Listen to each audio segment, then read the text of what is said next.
if you like, especially trains, Fort Worth and perhaps Dallas is a good place for train spotting. They have a lot of bridges you can go under and stuff like that.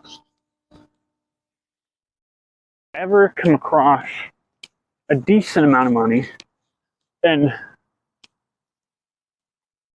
live where I want to live, I'd like to buy a truck. I've been looking at just really manly things on Facebook Marketplace, like pickup trucks and box trucks and flatbed trucks and beams and stuff like that, trusses, rafters, all sorts of things, construction equipment. I simply think at some point it would be cool to build something with my own hands. I don't know what the thing is, you know. Men don't ever really grow up, honestly. It's a miracle that we make it this far in life. Sort of are in that situation where it's just hard because I'm, a big reason why I'm coming here, and no clergyman would say this is a bad reason, right? Big reason why I'm coming here is to know the Bible, understand the Bible, and then with that, find some understanding of God, right? And it's hard when you don't exactly care or place a lot of emphasis personally, like I do, I don't, right, on the choir or praise and worship or singing or any of that, and you have someone next to you having a full-on Pentecostal experience, and that's something I could never relate to. That's never been how I would seek out God. I just kind of feel like many church experiences can be a letdown, and where I really flourish is a Bible study or Sunday school environment. That's what I want.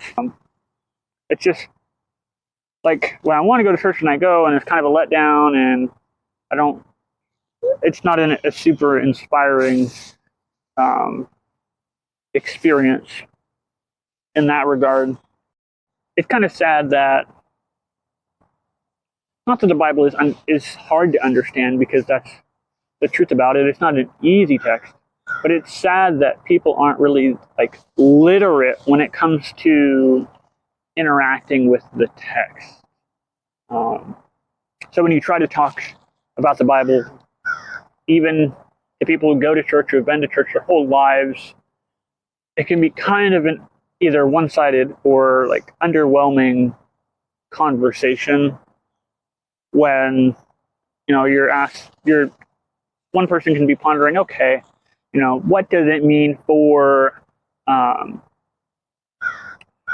God to allow, let's say, the Israelites to kill the Amalekites? Or what does it mean for Moses, and what will it mean, right, for Moses to have these character traits?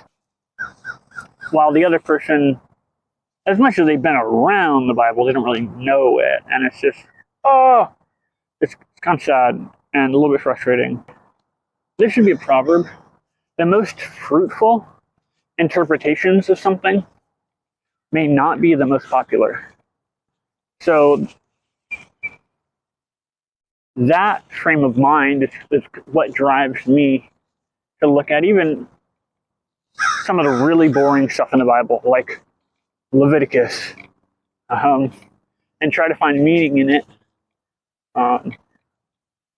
And that's just what drives me. Constant curiosity. And we're at a time where we have, my voice cracked just like Kat. We're at a time where we have the resources, yet people still don't have the quality of understanding that they ought to.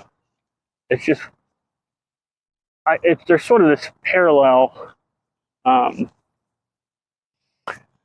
in the certain parts of the Black community where, I've heard people say there's more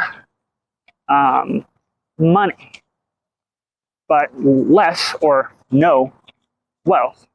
Well, when it comes to, in some respect, this is for the wider church, there's more tools and assets, and really the quality of biblical education one can have is greater.